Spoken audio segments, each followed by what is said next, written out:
Hello everybody, and welcome to Ancient Architects. Please subscribe now to get the latest ancient history news and independent research from around the world. Over the past few weeks I've covered a number of key features of the Giza Plateau, because the site really is so much more than 3 large pyramids and a sphinx.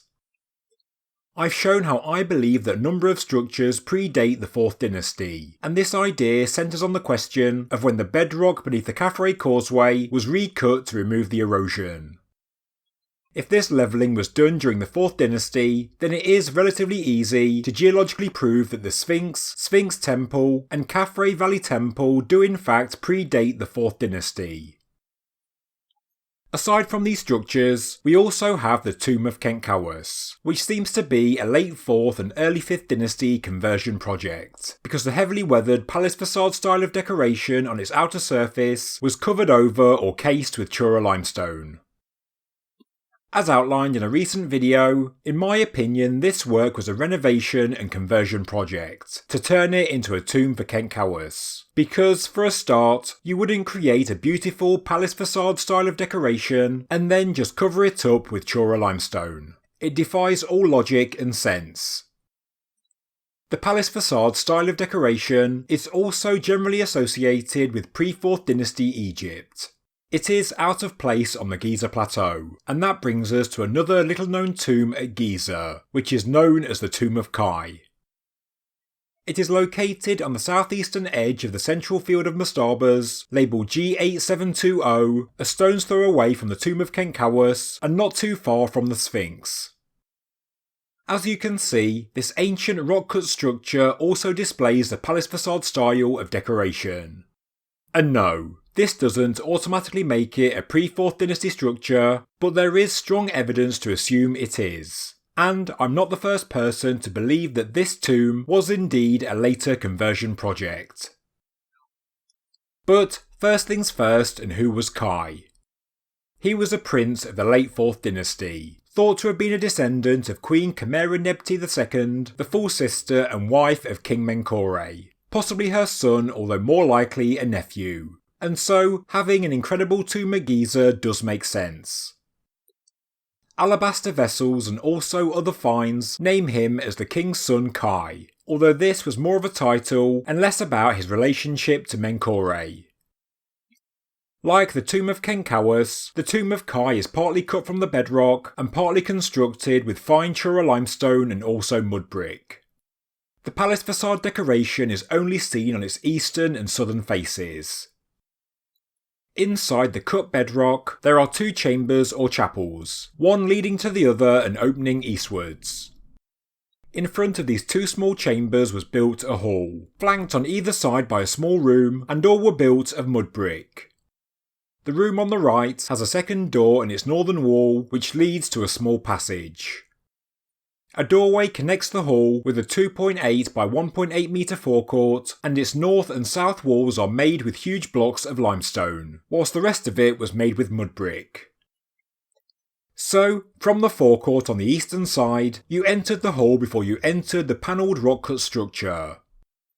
This outer section of the tomb, before entering the rock-cut section, contains reliefs and hieroglyphs relating to Prince Kai, as seen on these stone fragments and door jambs. This, in my opinion, is all additional material that was added to the structure when it was turned into Kai's tomb. As stated, there are 2 inner rooms inside the cut bedrock part of the tomb. One is 4.1 metres long and 2.7 metres in width, and its western wall has 2 false doors on the left and the right, and a true doorway between them. This leads to an innermost chapel that measures 2.8 metres by 1.8, and the western wall also has 2 false doors that are cut into the bedrock and there is no inscription. The doorway leading to this room has 2 sockets, which may indicate that a physical door once connected the 2 rooms. Standing back and looking at the original rock-cut entrance to the Tomb of Kai, and it almost looks like 2 giant legs of a lion. Away from the main entrance, and there are also 2 more openings that have been cut into the eastern side of the bedrock mastaba, one to the north and one to the south as shown here. Interestingly, the entrances into these tombs are around 3.3 metres higher than the entrance into the Tomb of Kai, which indicates that considerable time passed before the two later entrances were cut, as the ground surface was probably covered with large quantities of sand and rubble. There is also a burial shaft on top of the mastaba shown here, which actually connects with the two later entrances. Here we can see the two entrances and the three burial shafts in side view and plan view, showing how the tombs of this mastaba all connect below ground. Maybe the shaft in the top did come before the other two entrances, but it's hard to know for sure, but the fact that they link up may imply they were all dug together. So, to recap, you have two chapels that were cut into a bedrock structure, a structure that is decorated with a palace facade style of ornamentation and opening from the east. These chapels are also designed somewhat symmetrically inside the bedrock. This is original Phase 1 work in my opinion. Then you have the main entrance, the hall and the side rooms, that were added to the outside with limestone blocks and mud bricks. And in my opinion, this was Phase 2, the phase when this structure was turned into the tomb of Prince Kai. Then you have two more entrances, 3 metres higher than the main entrance on the eastern side, which join with a vertical shaft that has been cut into the roof of the mastaba. This is what I think is the third phase of work. The fact that there are clearly a number of phases of work is very difficult to argue against, because as shown on this diagram by Selim Hassan, the Phase 2 entrance masonry is built against the palace facade decoration. So, in effect, it is covering it up, just like we see with the Tura Limestone casing that covers the palace facade on the Tomb of Khentkawes. So, this structure clearly predates the life of Prince Kai, and the fact that the palace facade is only on the southern and eastern sides may well imply that this was also once fully connected to the bedrock. It wasn't a cut mastaba until the end of the 4th or early 5th dynasty.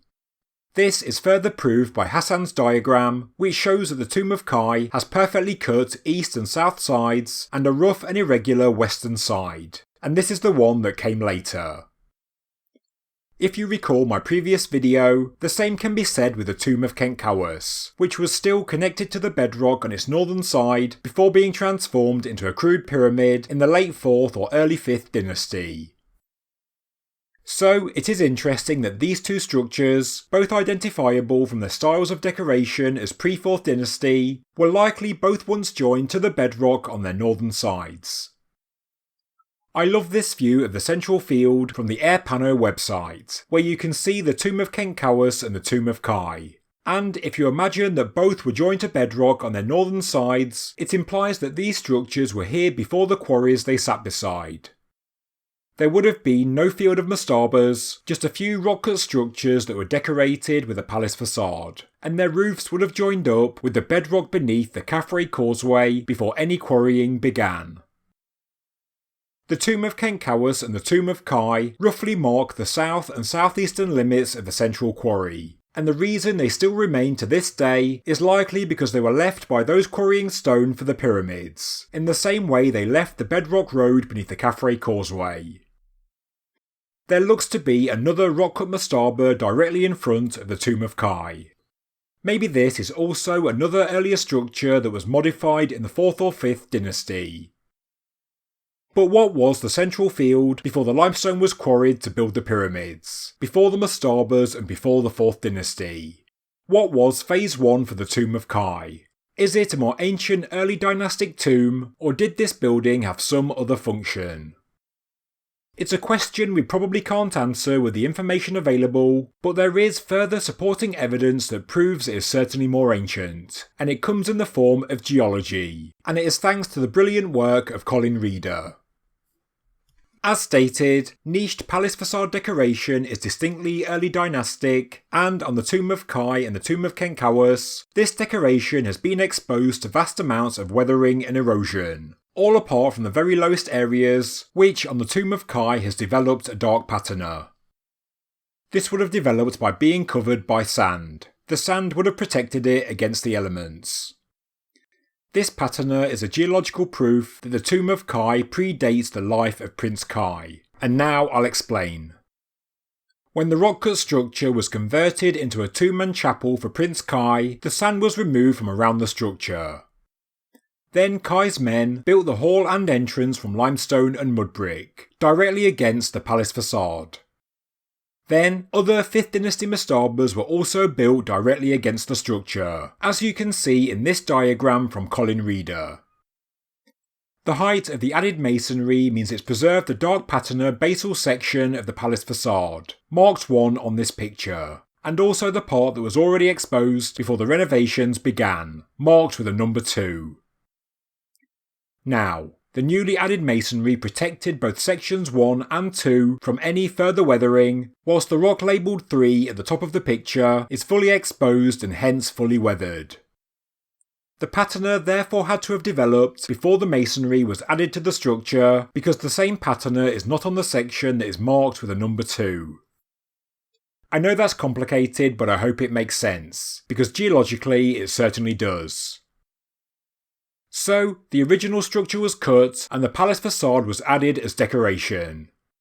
Over time, the lower parts were covered by sand, preserving the lower parts of the monument and allowing for the dark patina to form. At the same time, the sections of the palace facade above the sand were still exposed. No patina could form because erosion and degradation began. Then, in the 4th or 5th dynasty, the sand was swept out and new structures were created against the old rock-cut tomb. These structures preserved the palace facade decoration, both the parts that had the patina and the parts directly above that had none. Anything not covered by the new masonry has remained exposed for the past 4,500 years, and hence the palace facade has now long gone. This all supports the hypothesis that the Tomb of Kai is early dynastic, maybe 1st or 2nd dynasty, or maybe even older, no doubt carved from the bedrock at the same time as the Tomb of Khentkawes. It is possible the Tomb of Kai was always a tomb, but maybe it was important in early dynastic times. But nobody can know for sure, and I'll need to go inside and take a look myself to get a better understanding. Photographs of the Tomb of Kai, both inside and out, are very rare.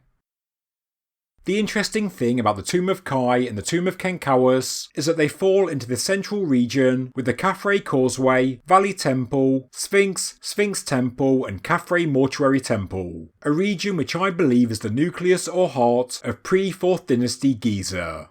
And thanks to researchers like Colin Reeder, there seems to be plenty of evidence in support. This now leaves me with a few important features to look into for future videos. The Proto-Mortuary Temple of Khafre, the Osiris Shaft and also Campbell's Tomb, other prominent features in this ancient Giza nucleus, and maybe these were also key parts of the Giza Plateau way before Khufu, Khafre and Menkore arrived. Thank you very much for watching this episode of Ancient Architects. If you enjoyed the video, please subscribe to the channel, please like the video, and please leave a comment below. Thank you very much.